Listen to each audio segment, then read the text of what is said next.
GOP Representative Steve Scalise blames New Orleans attack on DEI.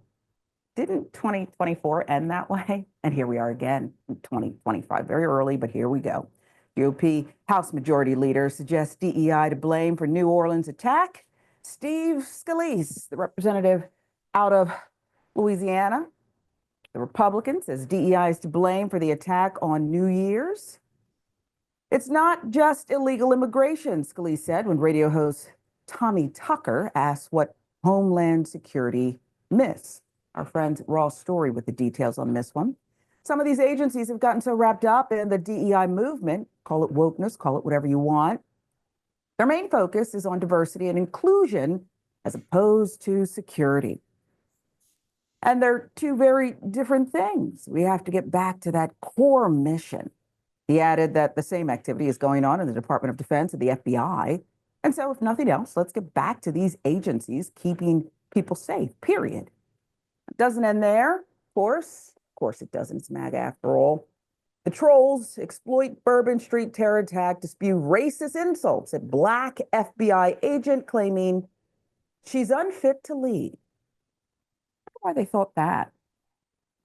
Following the news conference, right-wing social media erupted with sharp criticisms of Duncan, totally disregarding her professionalism, with MAGA loyalists amplifying racism, lies, disinformation, echoing talking points frequently used by their leader, Donald Trump, and J.D. Vance on the campaign trail. And a Black Star with more on this. DEI, evidence that the FBI is chronically lowering its standards are evident everywhere.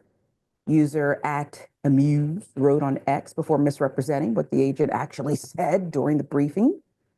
Take Assistant Special Agent in charge, Alethea Duncan, who initially stated that the terror attack was not being considered a terrorist attack. She was wearing a prohibited nose ring.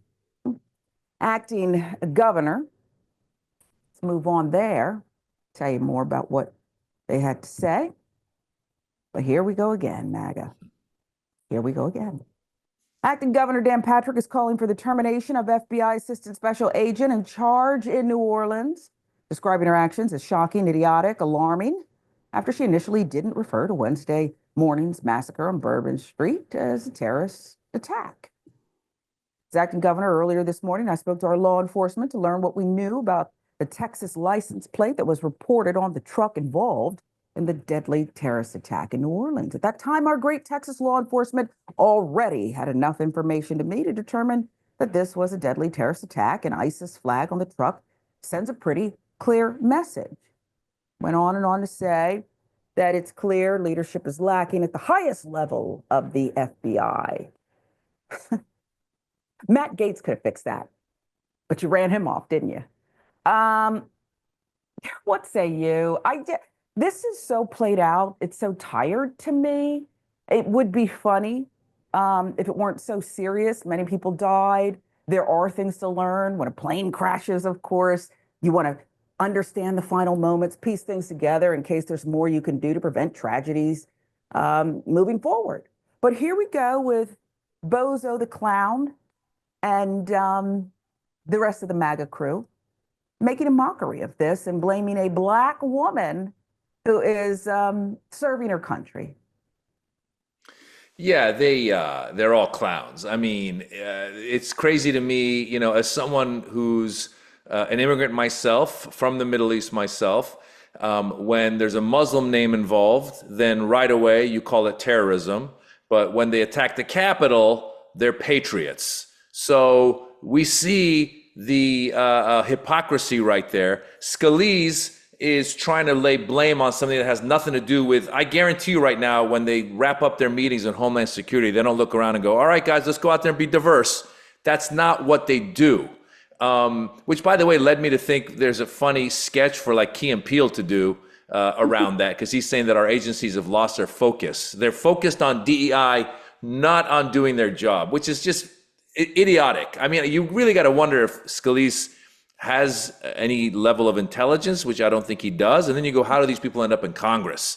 And the fact that they want to blame, you know, jump to the blame game and go, okay, you know, it's DEI, or Trump said it was First, he said it was because of the open borders, and the guy's a citizen. He was born in America. He fought for the military, American military in Afghanistan. I mean, he represented. He was in the military, and the problem is these guys want to blame everything but the problem. So when there's a shooting, it's not the guns, it's some mental health issue or whatever, but it's not the guns, never the guns. And when you get a situation like this, you look at this guy. I was reading up on him. And he clearly was headed down a bad path. There was clearly mental health issues happening. There was clearly he had debts. He had a lot going on. And unfortunately, he chose to do what he did, which is a vicious act. And now, it's, by the way, the FBI can't just come right away and go, well, the name is Abdul. Oh, yeah. Jabbar. Oh, yeah, he's a terrorist. They got to investigate before they say that. And that goes to this criticism they're giving of this agent down there in New Orleans, where they're saying, oh, why didn't you call it a terrorist attack right away? Because it's called investigation. What is wrong with these people? Like, I mean, I don't get it. Sharon, what's going on? You tell me. I remember when the outgoing FBI director sat before Congress and explained that the number one threat was this domestic terrorism and white nationalists. Remember he said that? And they said, no, how dare you? We're not going there. No such thing. Okay. And I wonder with someone like Steve Scalise, who almost died. He was targeted. He was shot. Political discourse. We remember that baseball shooting all those years ago now. Why is he behaving in such a buffoonish way when he's gotten a second lease on life? I would think that you would be so serious and not so circus-like and fresh on the heels of blood and carnage. I had to turn it off, which I always feel some kind of way about, Moz, because if people experience that, they don't have the luxury of changing the channel. But just listening over and over again to the witnesses, what they saw, the carnage, what they heard, it'll never leave them. And this is what they started doing it immediately, these clowns, saying DEI, this and that. And I'll give you the last word, but I started out by saying this is tired. I'm just sick of it. And I wonder when other people will be sick of it too. Well, Sharon, you just said, he was a victim of an attempted, killing, basically, and he survived. And you would think that he would have an epiphany and come back and be a good person. But when you're a buffoon, you're a buffoon. I mean, Trump had someone try to kill him, and we all thought he's going to come back and give a speech that was going to be a speech of empathy and sympathy and bringing us together, and it went the opposite direction. These people don't evolve. And there's a lot of stupid people out there who are trying to lay blame on things that fit their political agenda. And we need to keep pointing out to people that are somewhat sane that these people on the right that are doing this are not right. They're on the right, but they're not right. I wonder if we need to have, those vehicles that law enforcement uses sometimes, and they will ride down a particular avenue or street, and they will blast messages out. And I wonder if we could help deprogram some of these Americans who are just gone.